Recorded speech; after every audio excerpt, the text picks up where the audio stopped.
ബേസിലിൻ്റെ പുതിയ മൂവിയായ പൊന്മാൻ കാണാൻ പോകുന്ന വീഡിയോ ആണത്. അതിൽ തന്നെ ഊബർ ബുക്ക് ചെയ്തു. അടുത്ത് തന്നെ കിട്ടിക്കൊണ്ട് 2 മിനിറ്റ് കൊണ്ട് ഊബർ വന്നു. അങ്ങനെ വണ്ടി കയറി നേരെ ഡെസ്റ്റിനേഷനിലോട്ട് എത്തി. അങ്ങനെ വണ്ടിക്ക് ഒരു ടാറ്റയും കൊടുത്ത് ഞങ്ങൾ വണ്ടീനെ പറഞ്ഞു വിട്ട് നേരെ മാളിലെത്തി. മാള് പിന്നെ എല്ലാ മാളും പോലെ തന്നെ അങ്ങനെ വിശാലമായി പരന്ന് കിടക്കുമായിരുന്നു. അങ്ങനെ മാളിൽ കയറി അങ്ങനെ എൻ്റെ ചെറിയൊരു ഫോട്ടോ ഒക്കെ എടുത്ത് ഒരു ബുക്ക് സ്റ്റാൾ ഉണ്ടായിരുന്നു. ആ ബുക്ക് സ്റ്റാളിൽ കയറി. ബുക്ക് സ്റ്റാൾ എൻ്റെ ഫേവറേറ്റ് ആണ്. ഞാൻ ഇവിടെ ബുക്ക് സ്റ്റാൾ ഉണ്ടായാലും കയറി നോക്കാറുണ്ട്. എനിക്കിഷ്ടപ്പെട്ട കുറച്ച് ബുക്കുകൾ ഉണ്ടായിരുന്നു, അതൊക്കെ നോക്കിയിരുന്നു. നല്ല ബുക്കാണെങ്കിൽ ചിലപ്പോൾ ഞാൻ മേടിക്കാറുണ്ട്. സിനിമ തുടങ്ങുന്നതിന് കുറേ മുന്നേ തന്നെ അതിൻ്റെ ഉള്ളിൽ കയറിയതുകൊണ്ട് ഞങ്ങൾ ഡോനറ്റ് മേടിച്ച് ഇരുന്ന് കഴിച്ചു. അങ്ങനെ തിയേറ്ററിലോട്ട് കയറി. നല്ല അടിപൊളി തിയേറ്ററായിരുന്നു. ഏകദേശം 4-5 സ്ക്രീൻ ഉണ്ടായിരുന്നുള്ളൂ, പക്ഷേ ഞങ്ങളുടെ സ്ക്രീൻ 4 അങ്ങനെ അവിടെ കയറി ഇരുന്ന്.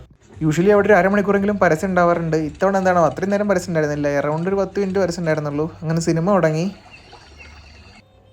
നല്ല സൂപ്പർ മൂവിയാണ്. എനിക്ക് ഭയങ്കര ഇഷ്ടപ്പെട്ടു. ബേസിലും പിന്നെ നമ്മുടെ അംബാനും കിടലിന് ആക്ടിങ് ആയിരുന്നു. അങ്ങനെ അത് കഴിഞ്ഞ് നേരെ ഒരു മാഗി കഴിച്ച് ഇന്നത്തെ ദിവസം അവസാനിപ്പിച്ച്.